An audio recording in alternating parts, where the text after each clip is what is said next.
Hey, yo, it's me, Pops Fan Marmalade, and you're watching the Comics-Related Madness Network. Uh-huh. So come get some. CromCon.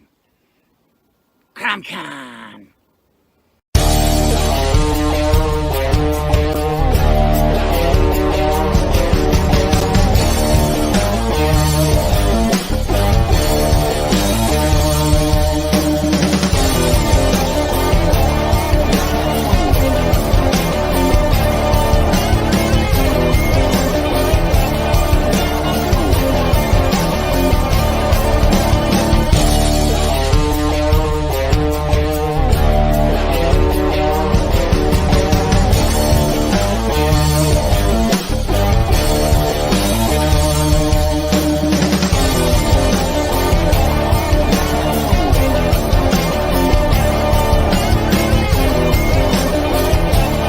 Madness Entertainment Group presents the Madness Comic Network with original programming and additional comic-related content.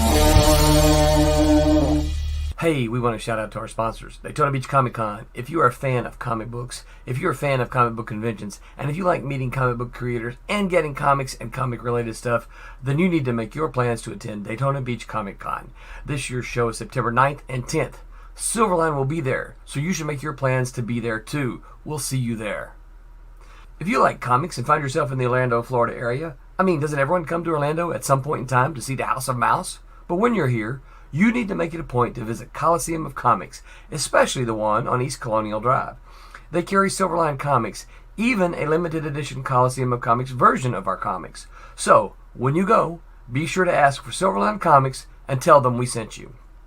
OCD stands for Orlando Collector Deviants. OCD, Steve and Trish, they're a family of geeks who promote geek things, particularly those around the Orlando, Florida area. They're big supporters of Silverline, and we think you should be supporters of theirs too. Go give them some love. If you are an independent comic book maker and you need to get your independent comics made, you need to look no further than Kablam Digital Printing. They print our books, and they do a bang-up job. They're not only trusted by Silverline, but many, many independent comic book makers. Head on over to kablam.com and see for yourself just how easy it is to have your comic printed by them. And tell them Silverline sent you. Hi, this is Tim TK, host of That Silverline Show on Tuesday. Join us at 11 p.m. Eastern, 8 p.m. Pacific every Tuesday night as we discuss pop culture and the joys of making comics. Hi, I'm Barb Kilber, co-host of Silverline's Wednesday WHAM. Join us each Wednesday night as we discuss comics, literature, movies, and anything else that may catch our attention. I'm Roland Mann, and I host Silverline's Silver Sunday. Join me every Sunday at 8 p.m. Eastern as we make mine Silverline.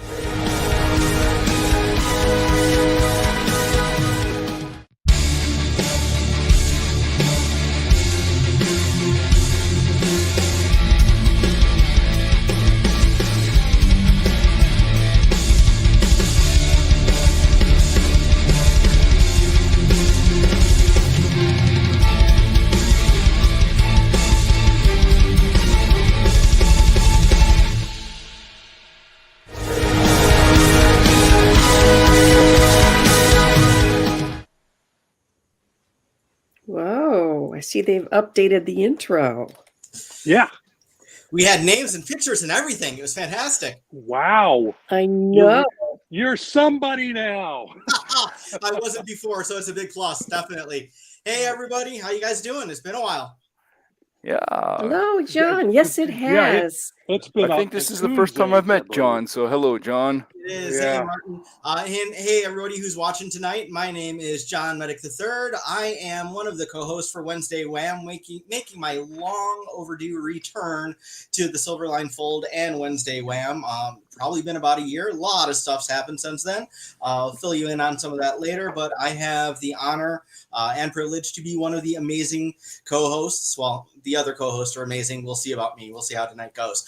Special thanks tonight for Barb for doing all the mechanical work behind the scenes and getting me up to speed for that for next time. Barb, thank you. You are fantastic. And so my name is John Medic. My premiere title is Sniper and Rook. Issue 1 of Sniper and Rook Area 50 WHAM is out and available through Silverline. Any of our Kickstarters, it is available for an add-on. More issues of that coming out soon. And who else? Aw, Tom, thanks. Howdy, y'all. Great to see you It's again. a floor mountain flyby. And let's go around the room. Who else would like to introduce themselves next? Well, I'll go first. Everybody knows me. I am Barb Gilbert. That's it. Go ahead. Mistress of Inks? Was that the title? Yeah, Empress. It's Empress of Inks. Yes. I apologize. Creator of Divinity and CFO of Silverline. Fantastic. Right. I guess I'll go next. I'm Martin, and I'm the colorist on Wolf Hunter, and I'm just a generalist when it comes to comics. I can do it from top to bottom. I haven't done much, but I have done some. So, but I enjoy talking process and how things work. Yeah, and I'm Rob Davis, sometimes called the Paragon of Pencils, but also called Venerable. So The Venerable. the Venerable. Uh-oh. Oh, One of Vic. Sarah Silverliner, says Vic. Yes. Hey, Vic. We missed you last week, bud. Happy Wednesday. Yeah. I almost said happy Tuesday. I've lost today. I got really, really sick starting Monday night. Thought it was COVID. Part 2 had it last year. I think it's just a bad flu. So if at any point I have to step away for a minute, please excuse me. I'm still on the mend. So Yes, and I want to apologize for not being here last week because I did have COVID. So I'm better now. And you're just one state north of me, so hopefully yours did not travel south.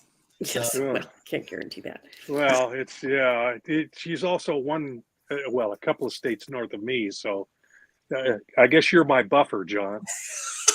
so like I'm the middle. I'm like Norman's land. Huh? Yeah. Right. If you get it, I'm running for the hills. Where are you located, Rob? Central Missouri. Very cool. Interstate 70 runs east and west from St. Louis to Kansas City. Columbia, which I'm just north of, is right smack dab in the middle between the two. And I live just north of there in a little town called Hallsville. Very cool. Yeah. Barb, I know you're up in Madison, Wisconsin. That's correct. Beautiful town. I worked for a school system that had a campus there. It was one of my favorite ones to travel to. I always said if I had to relocate to a different campus, that's where I wanted to go. Love that area. I'm an Martin, where are Iowa you girl located? at heart. I was born and raised in Iowa, but I have to tell you, I probably would never go back. And that the only reason is because all the roads in Wisconsin are paved. All Not of so them. much in Iowa. We can't say that in Missouri or Iowa. can we? Mm-mm. Yeah. Just they recently just put oil on the street or the road that runs in front of my house. I live in the county, and it was a dirt road essentially, or a gravel road. And every time a car went through, all this dust came up. Well, they oiled it, so it looks kind of like asphalt, but it's not. It's just oiled gravel is all it is. Well, I'll do you one better. They just paved my road, so there. Where are you located, Martin? And you are. I'm located just south of a town called Smiths Falls, which is just outside of Ottawa, which is the capital of Canada. So I'm way up north, eh? You know there, eh? Yeah. What's that all about? Sure, you betcha. Yep. And I've said if I had to go to another country, it'd probably be Canada. I've been up there a few times, and actually, I used to print Sniper and Rook up in Canada, pre-knee print and litho up in Windsor, and they did. And I was like, if it was good enough to print Cerebus, it was more than enough to print my book. So I was able to use them for a couple issues before they closed down shop. Unfortunately, it was. Oh wow. Yeah. It was a nice place. They did great work. Really liked it, and definitely love Canada. I have some Canadian friends that really get mad at me the more and more I go about them being like the largest state in the United States. But so are we ready to dive into tonight's topic? Or... You didn't say where you're from. Oh, okay. So I am in Illinois, unfortunately. There's a lot of good in it. There's some not so good in it too. I'm about an hour outside of the city of Chicago. So about an hour 20 west of Chicago, depending on traffic. Traffic is one of the not so nice things about Illinois. Well, you're only about an hour and a half away from me then. Yeah, just about. Because I'm in Joliet, so by Plainfield and Shorewood. Okay. So you are pretty much straight north from me. So yeah. So hopefully we could bump into each other in a local con. Okay, so if it goes from her to you, I've got about I'm 5 hours away from you, so I'm safe enough to run for the hills. Yes. I'll run for the Ozarks. There you go. And I just see Mom to be an O2 medic. That is my beautiful and wonderful and adoring wife, Amy. Hi, So, Oh, as I mentioned, there have been some changes since the last time I was on Wednesday Wham. One of them was being married. So yes, Amy I made a heard big, about Congratulations. that. thank you. Amy made Round a of big applause. mistake. What's that? Round of applause. Thank you. Amy made a big mistake in May when she said yes, and we've been married ever since. And she is one of the reasons I'm thrown back in. She's like, you need to get back to your Silverline friends. This is important for you to do. So she's one of my biggest supporters. Oh, Thank you, Amy. She's a keeper. Oh, no She's doubt a about keeper. that. Then Never She's gonna a let that keeper. girl go. Yeah. Martin, did you have something? Oh, so Vic just mentioned that his roads aren't paved. So it's like going to just say, hey, Vic, I don't know if you're in the countryside, but if you're in the countryside, be happy you're out there.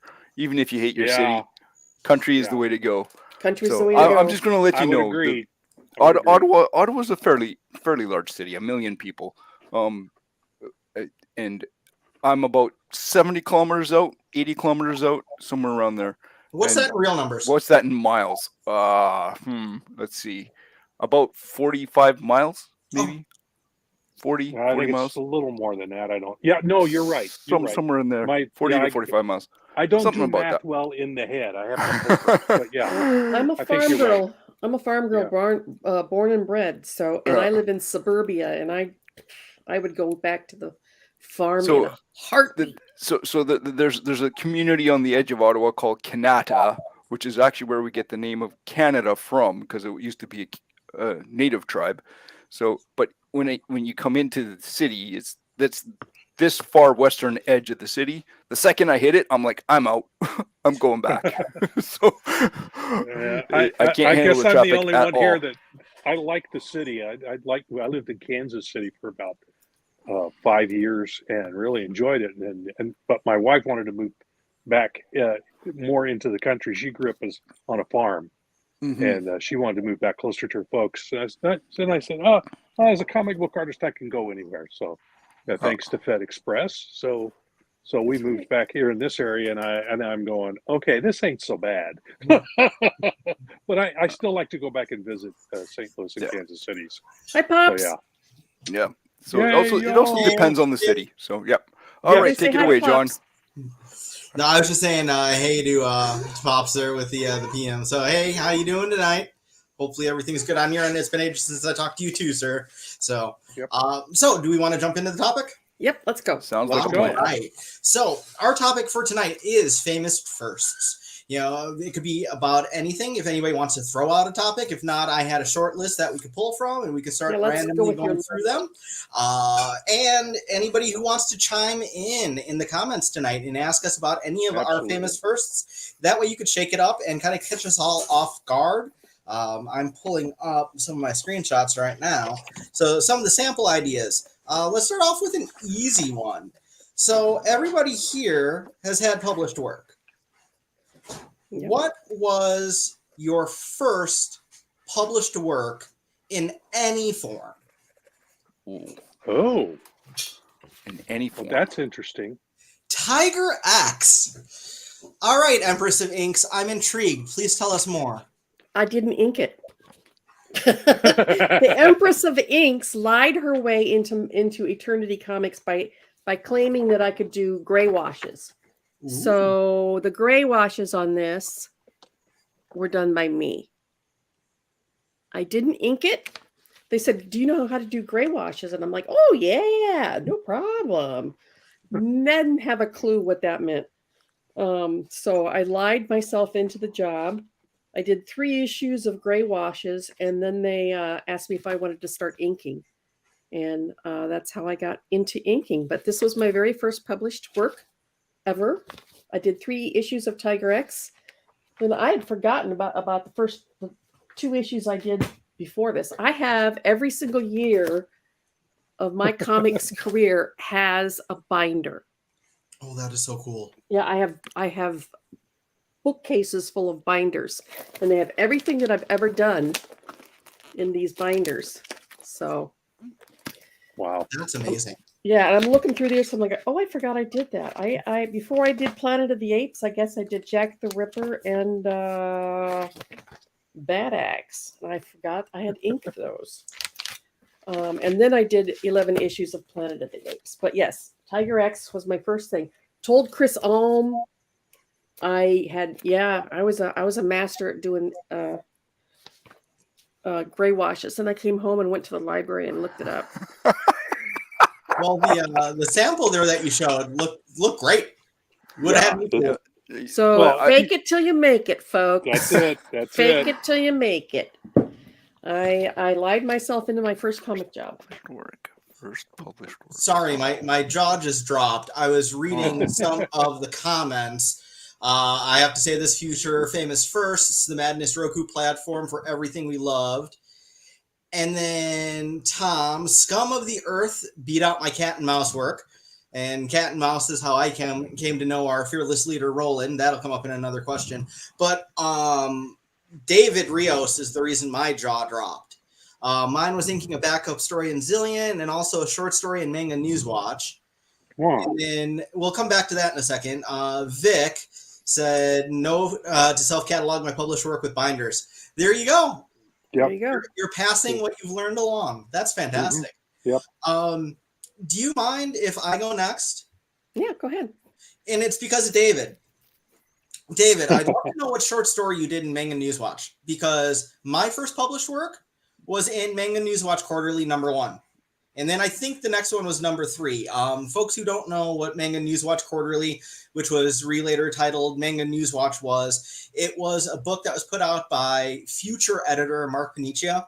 It was all about manga in the 90s. And he knew a guy who owned a comic book store that I was working in, and he was looking for people to write articles. And they tapped me. So I wrote an article reviewing Robotech 2, The Sentinels. So I felt so impressive. I was like, yay, I'm in college and I got like this promo copy of a VHS and I don't have to pay it. And I'm like writing and I'm getting, published. And then I wound up doing a shorter one for Vampire Hunter D a couple issues later. So those were my two first published works. But like, I didn't think that like anybody else on this planet remembered Manga Newswatch.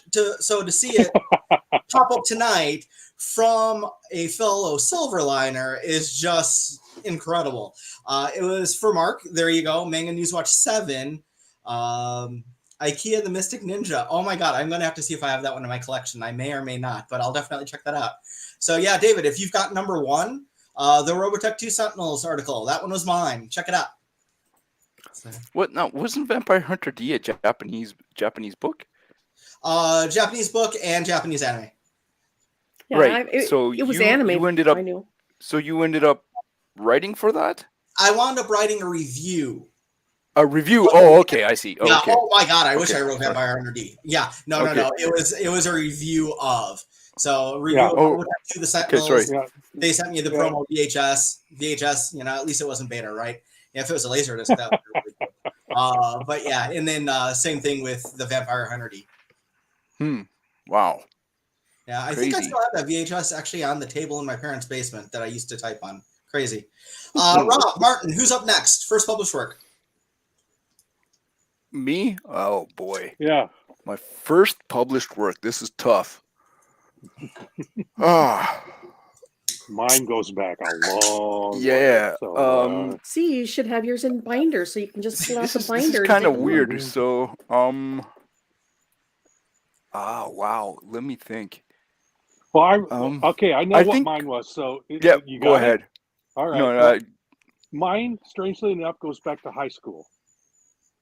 I did for about four months or so. I did I believe it was a weekly comic strip for the daily newspaper in the small town in which I lived, the Lebanon Daily Record, and I did a comic strip, and I think it was weekly. I think it came out weekly. It might have been daily for a while, but I think it was weekly.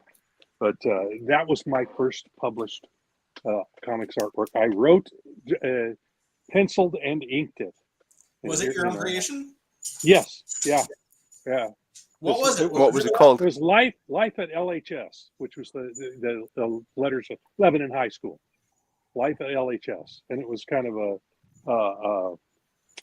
it's hard to describe. Essentially, just a high schooler living a life in high school. It was, I mean, but it was fun. It was something to do, and it was great experience. I learned quite a bit with it. Yeah, but that's the How long first did thing you I do got that for? published. Like I said, about 3 or 4 months. Oh, 3 or 4 Yeah. months. Okay. Yeah. Okay. I also, in that experience, I learned a few things about public response to what you do.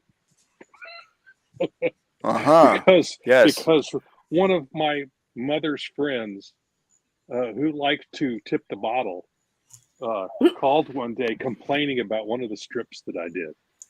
That I had written something in it, and it was actually, I actually stole it from a bulletin board in the high school. One of our teachers would he had a couple of different classes. One of them was a German class, and he drew this little cartoon on the board, and it was these two kids standing in front of a burning building, and they were looking at it and going, "There's such and such buildings on fire." And the other one turns and starts to walk away, and the guy goes, "Are you going to call the fire department?" And the kid says, "No, I'm going to get some gasoline." So And that was offensive on to the her. fire. Wow. Yeah. And she found that offensive and was worried about my mental state.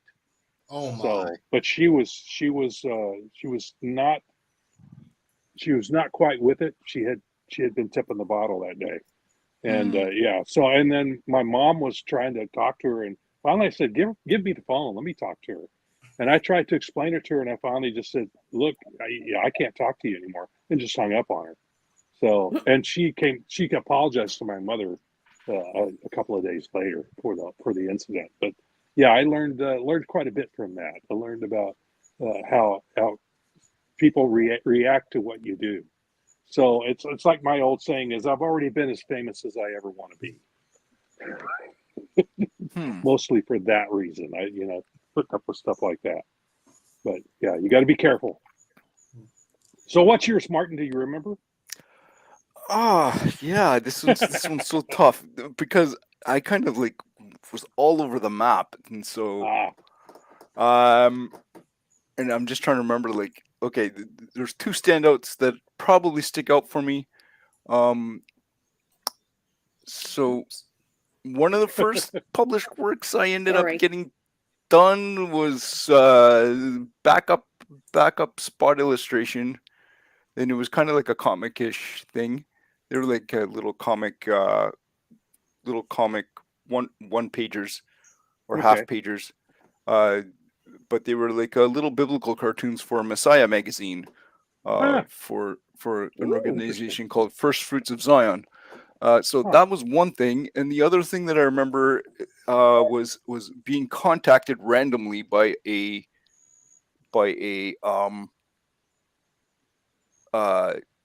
what's the word I'm looking for? Textbook publisher in Belgium, who spotted a drawing I did of Joker on my website, and they contacted me and wanted to just use it in their textbook about poetry and rap. One of the rap artists that they had in the book, I guess, was named the Joker, so they thought my picture kind of suited the thing. So I ended up having a spot illustration in a textbook. That's pretty amazing. There you go. So that was kind of cool. So yeah, so I don't remember which came first, but somewhere around there. Did they send you a copy of the textbook? They did. Does now, it fit whether or in a not I binder? still have it. What was that? Does it fit in a binder? It does fit in a binder, but I don't know where it is. It was a pretty thin textbook, surprisingly, but like it was interesting. It was targeted at teens in high school. So, it was a very cool textbook, mind you, because it was like it had like a lot of pictures and stuff in it, and it was like, well, this is not a textbook I've ever seen before, and it was very modern looking. And it was probably in French. right? It, it was in Belgian actually or it was German? well it Belgium, was in Belgium. it had Belgian stuff in it, but a lot of the poetry was in English. So Oh, okay. That's interesting. yeah, it was very interesting. So I'm not sure. I guess it was also to teach English. So it was a very interesting book. Okay, that Oh, makes sense. Very oh. cool. So one of the questions I had on there, we've kind of covered. So I don't want to do that one.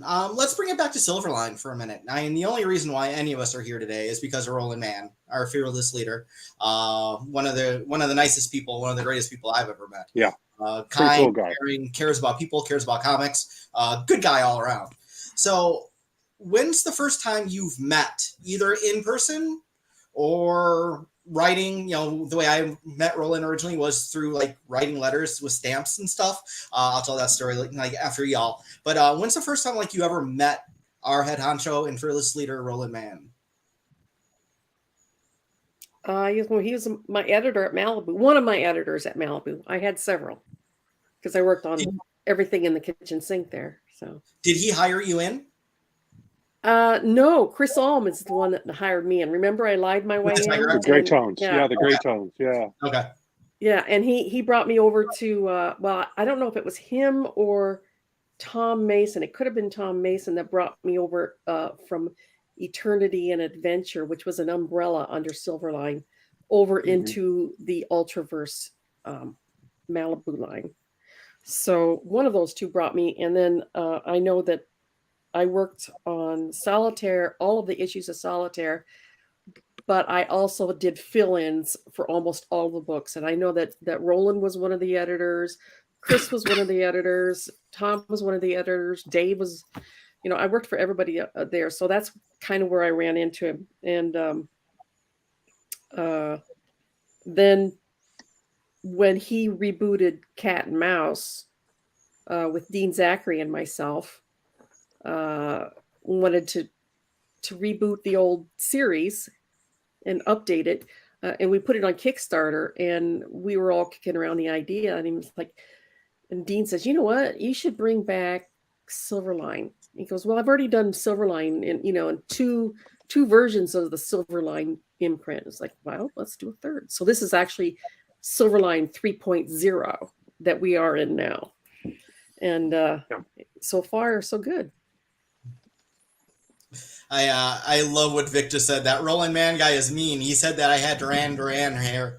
I would take that to be an incredible compliment, personally. Duran Duran is pretty epic. So, Vic, that's a good thing, my friend. Yep. He does have the smiley, he has the smiley guy. face. I usually get the flock of seagulls comment to mine, but I had more of a poof and a wave back before it started receding and thinning out. My kid these days says, "What hair?" I'm like, ooh. All right, so Tommy, early on at college, USM, playing role-playing games when we were supposed to be studying. Right, role-playing. Role-playing. So you're really into role-playing, huh? Okay, good to know. You still owe me a pole dance, by the way, Tommy. That's something I never ever want to see. Please make sure I'm not here for that Wednesday WHAM. Barb, let's forgive him on that one. Yeah, I'm never going to forgive him for that one. He said if we hit over 7,000 on the first Divinity Kickstarter, that he would do a pole dance, and we broke that and more. He still owes me a pole dance. Oh dear.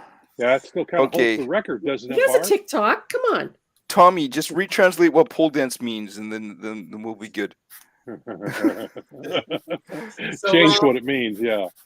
Rob, how about yourself? When did you first meet Roland? I met him. I was working for Malibu on the Star Trek stuff.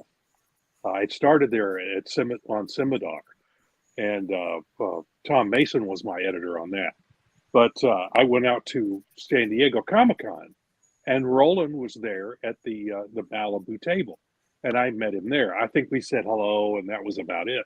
But that's where I met him. And then actually, it was R.A. Jones who I worked with on Scimitar, who dragged me very happily into working on Twilight Grim for Silverline. But I actually met him and spoke to him for like 1 or 2 minutes at that San Diego Comic-Con back in the 90s. Probably it'd be either 94, 95.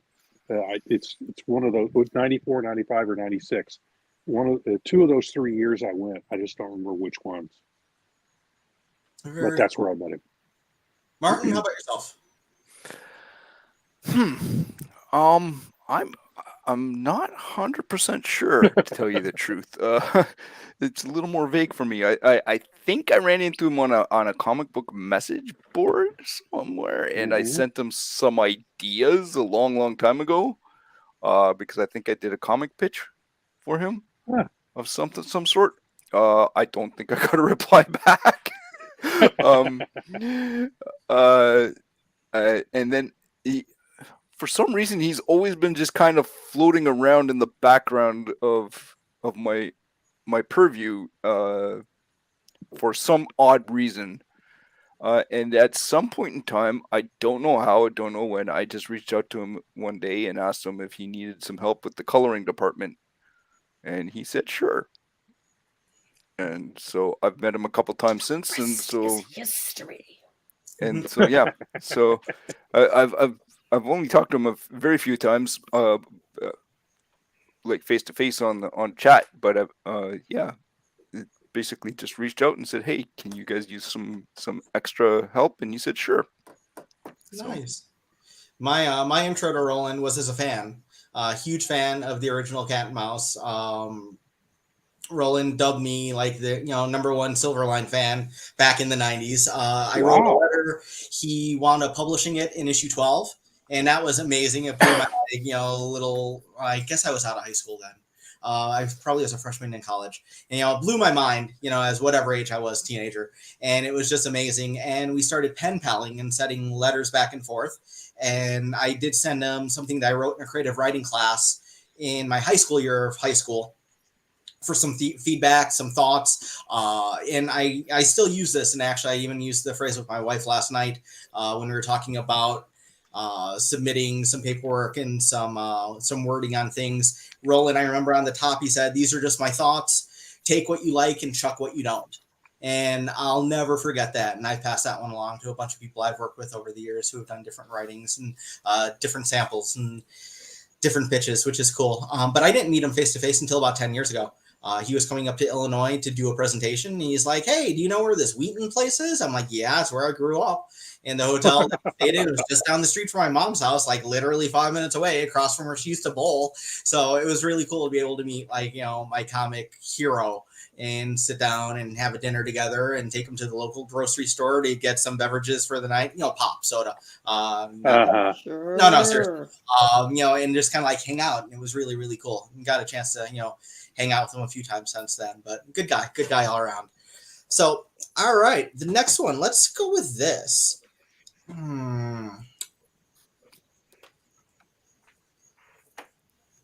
Professor Roland Man just put in there. Medic is alive. Yes, alive and in perfect hibernation. Barely alive. It's been a rough year in many ways, but it's great to be seen again, Professor Roland Man. Thank you. Yes, it's great to be back. I've missed my friends, and it's gonna be cool. And then Roland put down the next one. That was a great dinner, meeting you for the first time. Thank you. It was a great dinner. It was great meeting you too. We went to an Italian restaurant. We had a chance to sit and just chill and talk forever. It was really, really cool. All my comic nerddom and geekdom got to come out, which was really, really cool. All right. So if anybody has any first questions they'd like us to answer, please throw those in. Otherwise, you get stuck with my boring things. I have one. I have this one. Who was your first comic book crush? In what respect, crush? Oh, you know what I mean. Makes your little heart little pitter pat. Oh yeah, I love that. Character that you comic book character. Yeah. Oh, okay. Well, I'm going. Fell in love with creator. No, not creator. Who was your first comic book character? I said that you fell in love with or had a crush on. Wow. Oh, yeah, that's hard. Easy. Well, John says it's easy. Go for it. Oh, Roland and I are going to be fighting afterwards. Uh-oh. Roland, what's your comment? Can we pull that one up? Oh, No, first one? comic I freelance have the same rejection. crush. So I think Gwen we have to have Stacy. a down for a girl. Gwen So Stacy, yeah. my Yeah, first that's crush as good. well was Gwen Stacy, and to this day, that's why I like my heart goes pitter patter, like you were saying, Barb, for Yep. girls with headbands. Mm-hmm. That is a everlasting thing, and it goes Oh, back so to you got a Gwen. thing for headbands. Big time. Does Yep. does your wife know this? Yes, she does, Okay. and she has bought headbands because of that. I have a great Good. respect for her. And there's Amy saying, "I know John's." Yep. So yep, Gwen Stacy was my number one. And then actually, Gwen Stacy is the reason I pulled out of reading mainstream comics when they did the storyline Sins Past.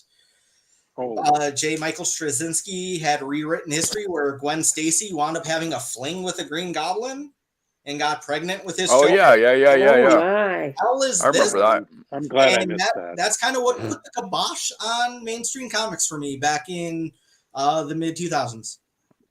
Wow. Oh, Prof didn't Interesting. realize he was using a school account. Bad rolling. That's bad. why it says professor. Yeah. Okay. Just like Vic, you're going to be like, grounded. Okay, so I'll go next. Travis Morgan, the Warlord. Yep, he was. And I've told this story before, but for you newbies out there, when I was 15, 16, 17 years old, I worked at a Rexall drugstore for 3 years. And one of my jobs was to pull the comics off of the spinner racks that hadn't sold, rip off the front covers, give them to my boss, and then throw away the interiors. Well, I never threw them away. I threw them into my car. And then I'd go home and read them. And at that point in time, they had one of the most popular books out was DC's Warlord. Mm-hmm. And let me tell you, a 14-year-old girl seeing a mostly naked, jacked up guy wearing a skull codpiece was about it for me. I was all over that. Wow. Yeah. So beautiful white flowing hair and the little wings on the helmet and a skull codpiece. That's about all he had on. So similar to your question, does Amy know about my love for headbands? Does your husband know about your love for skull unplated codpieces? No. Okay. He does not. Well, he does now. Well, now he does. Well, I did then. I'm not sure if I have that now, but for a 14-year-old, that was pretty risque. I don't know. It could be worth finding out. All right, who's next? Wow. You go, Rob. Tommy says Jane Jetson. Right there. Meet the Jetsons. Right there. It was the robot maid. Vampirella. Vampirella. Yeah. Oh. Yep. Wow. The old black and white Warren magazines. And I mean, for a young teenager in early high school, these were coming out. So yeah. I mean, look at the costume. I mean, come on. What costume? Exactly. Yeah, exactly. But that was my first crush in comics. Nice. Martin, how about yourself, sir? Oh boy, I don't know. Well,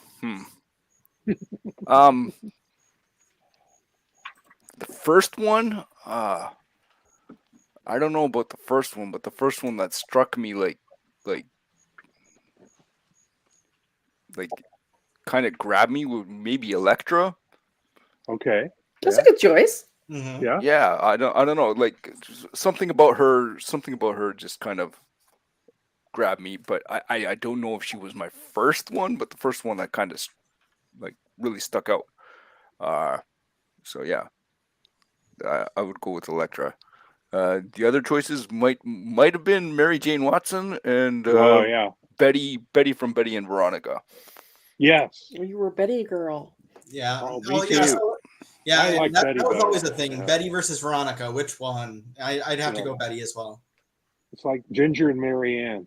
Mary Ann. Absolutely. No question. Mm-hmm. Yeah. So we see in the chat, Romo Art said mine was Psylocke. I'm interested in Okay. knowing, Romo, if you want to put a little note in. Are you talking like after the change Psylocke, where she was the ninja assassin? Or was it the earlier version where she was more Betsy Braddock in the purple costume? And Vic said, no, it was the witch from Protectors. All right. Tommy did say Jane Jetson. Very cool. Okay. And I think we're caught up on the chat comments for that. And so I had said, everybody give us ideas for famous firsts. There was one that Tommy had put in, and our fearless leader, Roland, said he liked, so I think that means we have to go with it, otherwise I get fired. So Tommy says, first comic or freelance rejection? Yeah.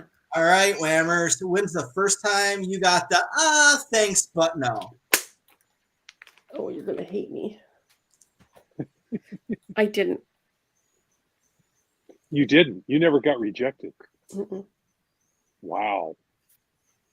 I went the very first year I went to San Diego Comic-Con was just kind of scope it out, and find out what I was doing wrong. And I didn't ask for work though. I knew I wasn't good, so I just learned. And then I went back the next year and got hired by Malibu. So Very cool. I never got rejected. Sorry. Yeah. No. Mine comes from Chicago Comic-Con. I was taking portfolios to editors and having them review them, and you always think, well, I've been working really hard, I'm getting really good at this, and I should get a job. Well, that's it. So that's where I learned to get a thick skin, because they were always going, you need to work on this, you need to work on this, you need to work on this. So, and that's what I started doing, is working on what they needed to have done. But yeah, I got rejected. But I eventually worked it into getting, polite persistence pays, is what I always say. Just keep at it until you get to where you need to be. I had no idea what I was doing the first Comic-Con I went to. I was just there to soak it up. I wasn't there to get a job, just to figure out what this whole thing was about. Yeah, figure out how to get in. Yeah, how to start. What do you need to bust the door down with? Yeah, right. Oh, for Roland, it was Marvel. Got his first rejection from them. My first submission was to Peter Parker. The spectacular editing at Marvel. Once I started working at Malibu, the phone just started to ring. That was awesome. Sorry. I'm in the same boat as Barb. I've had no rejections, but that's because I haven't really sent much out. I really kind of, again, wanted to emulate Roland so much. When it came time for me to want to publish a book, I'm doing it myself. Just like, the boys did back in the day with the original Cat and Mouse and the original Silverline titles. They were going to do it themselves. And I'm like, you know what? I'll just do it myself. That way I don't have to answer to anybody. I don't have to have an editor, tell me I have to change this or change that. I could make it my own, for better or for worse. And so that's why I have none. It's not nearly, like Barb's, because she's fantastic and produces great work. It's just I didn't put myself out there to be told no. Well, I just needed one break, and Malibu was there to give it to me right out of the shoot. And once I was at Malibu, then the phone started ringing, and I was offered. And I think you were fortunate at that period in time. They were needing inkers really. Oh, yeah. I don't know say badly by the. They were looking. Oh no, you should see my first works. They were looking for inkers. They needed inkers really, really bad. They were looking for them, and you came along with competent work, and from then just on, at the right time, you had it. Right place, right time. Yeah, because that's the first job I had in comics, was as a letterer and an inker. They were looking for both of those, because they had this was after the black and white boom. And, after Teenage Mutant Ninja Turtles proved that you could sell black and white comic books, they were selling all kinds of different stories, and they were looking for inkers, pencilers on inkers and letterers, and but mostly, everybody wants to be a penciler. That's the quote unquote the cool job. But you need letters, you need inkers, you need colorists. So anybody that was interested in doing that had a little bit easier time getting in than somebody who's trying to be a penciler. So Yeah, I agree. I agree. You were in at just the right time. But Yeah. it was it made it easier for you to learn how to get better at it, because you had to beat that deadline, didn't you?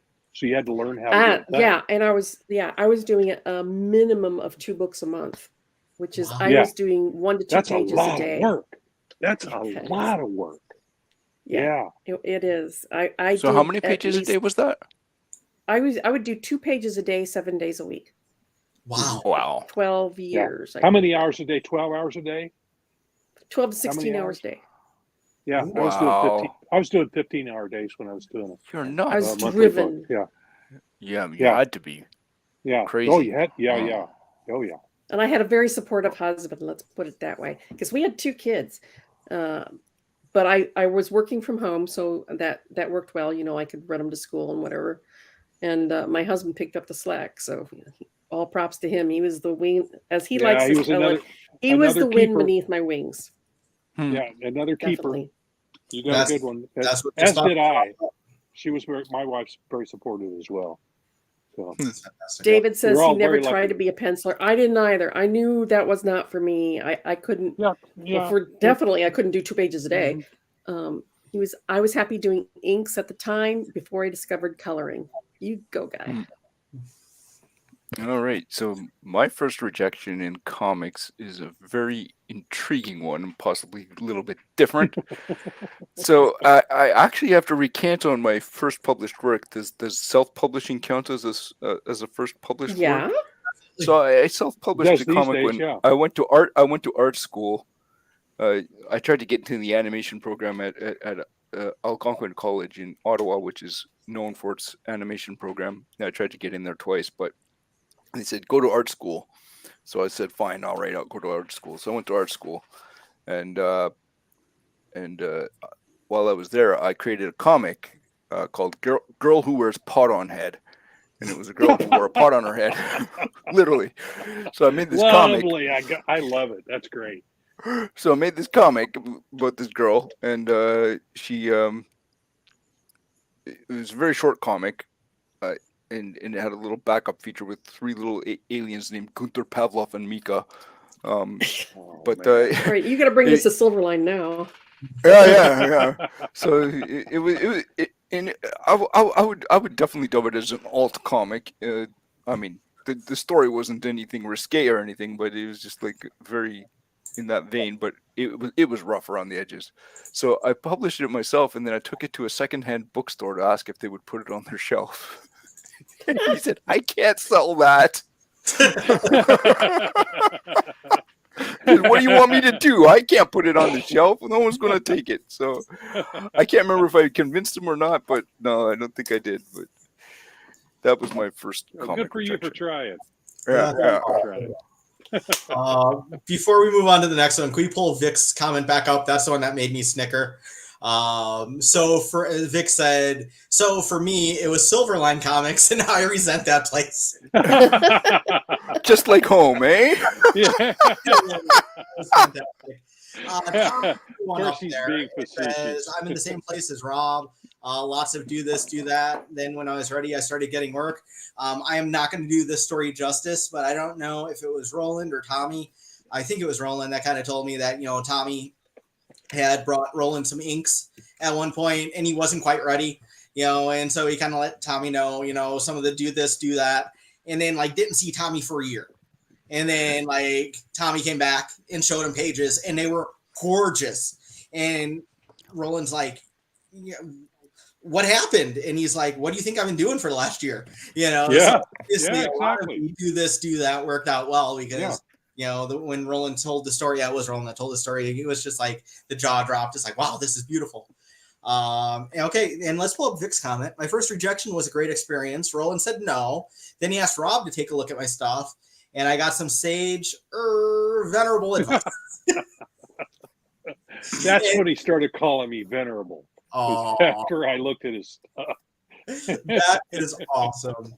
Very cool. He's getting better already, which is because he's just sent me some stuff here recently. He's been working on anatomy, which he needs to work on quite a bit. Well, and he's Vic, already getting a little better. I would love to see his updates. I've never had a rejection. That doesn't mean I didn't work for it. I went to San Diego the Yeah. very first year just to find out what the whole industry was about. I sat in on seminars. I had people critique my work and tell me what I needed to do. And then I went home and I practiced every single day for And a that's year. what it takes. That's what it Every takes. day for a year, I practiced inking. And then I went back the next year and got hired. But that doesn't mean I just, fell into it backwards. I worked for it, Yeah, but I yeah, didn't you get know, rejected. and that's what it takes. It's practice, practice, practice. Mhm. You got to work at it and feedback. You can't Mhm. just practice without feedback either. I mean, Right. you can practice being bad till the cows come home and still be bad. But if you Well, Right. it get also feedback depends to, on how to improve self-critical it. you are. Well, there is that, but most people after a while you lose Yeah. objectivity, Yes. and so yeah, I also had help in the fact that I lived in a fairly comics populated community here at Madison at that time. There was Steve Rude, there's Mike Barron, there was John Nygaard, who was an inker for DC. And down on State Street, he was my mentor. I would go down there every couple of weeks, show him my stuff. He would give me, feedback, oh and then I'd come wow, home. Yeah. you're very lucky in that respect. Yeah. Kitchen That's Sink Press was incredible. right outside of town. I mean, there Mm. was just a ton of comics people around here Yeah, I was in the Lord middle of Les nowhere. Dorscheid, the colorist, lived a block away, So I was very lucky to be in a very active comics community here too.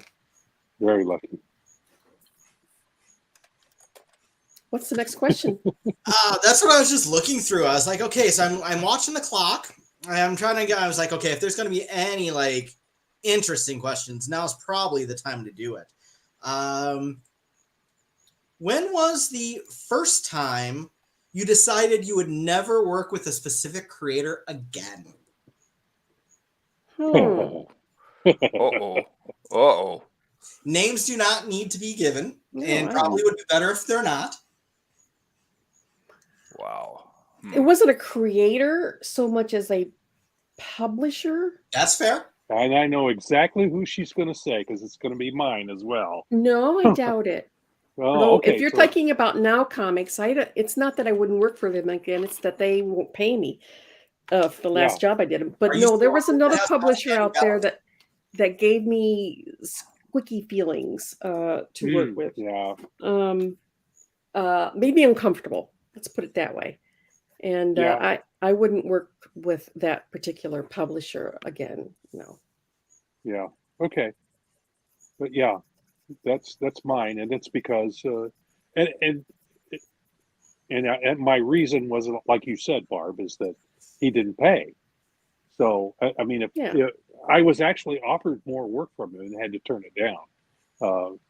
I first ran into Ron Fortier. He was writing Green Hornet for Now Comics at the time, and he wanted me to do a miniseries of the '60s version of him. The Van Johnson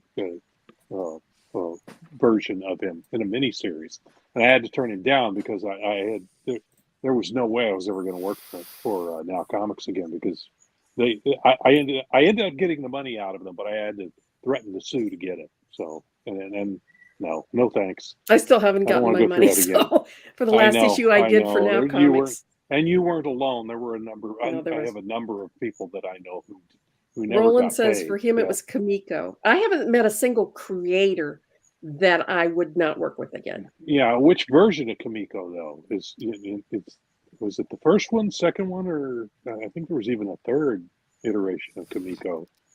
Almost every single creator I've worked with has been great. I mean, there's some of them that aren't around anymore, but I can't think of anybody I wouldn't work with again. Yeah, you wouldn't work with those who are not here anymore. That's, Carmine, it's an interesting way of putting it, Barb.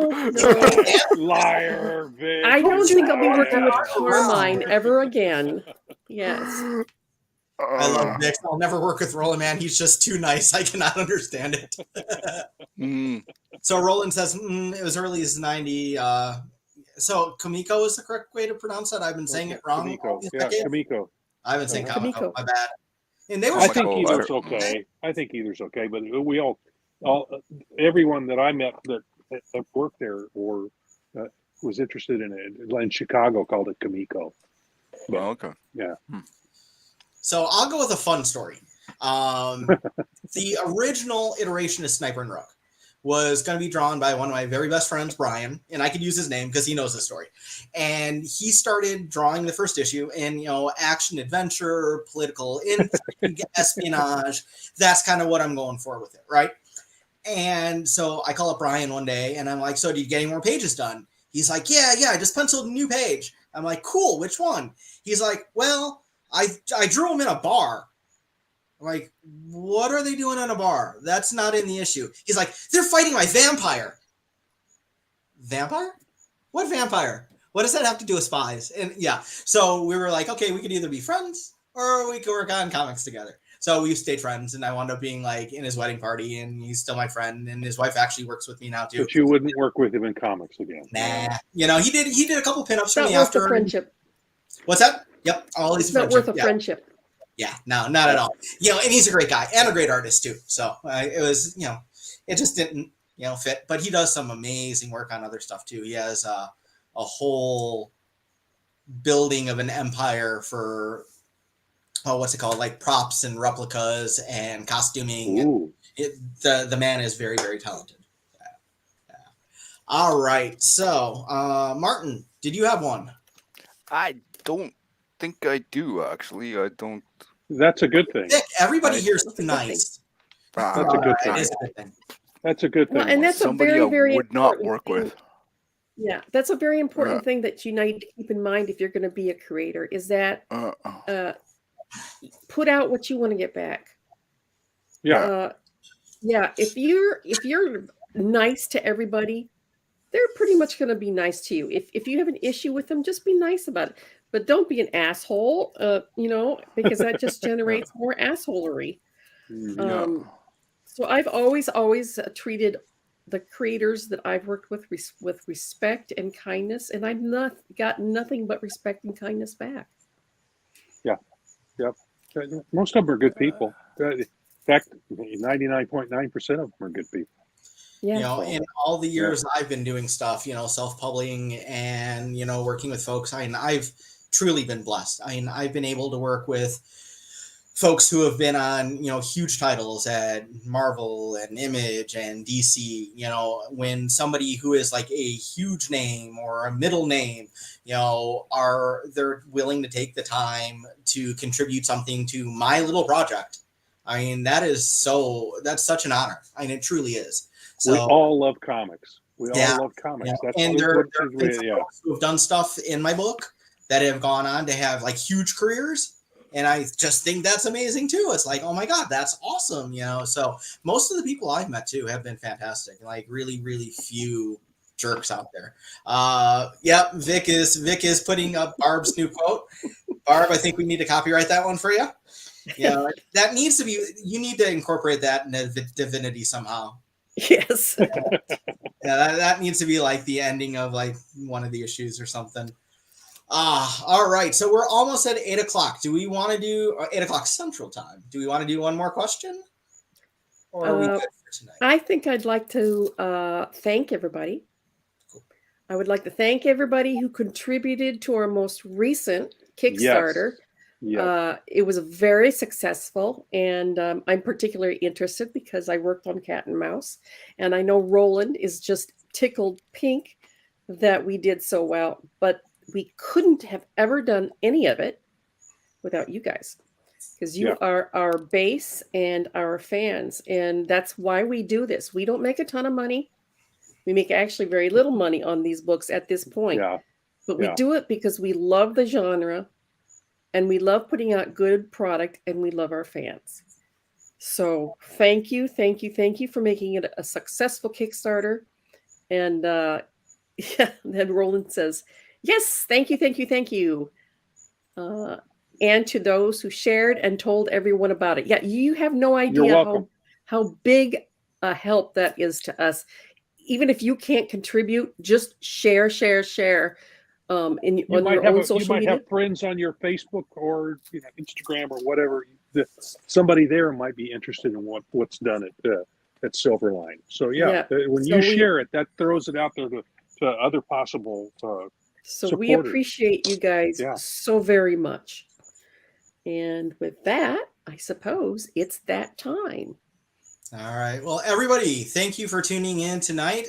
Everybody who's with us in the studio today, Rob and Martin and Barb, thank you all for being here with me for my first night of co-hosting. Did I do okay? Yes, you Yeah. did. You did Woohoo! perfectly fine. Did great. Awesome. And Barb, special thanks again for running the mechanics behind the scenes today. It is much appreciated. Thank you. Oh, I'll get you up to speed soon enough. I'm looking forward to it. But Awesome. what do we always say? All right, everybody. Mine. Make Mine Silverline. Silverline. Good night, all. All right.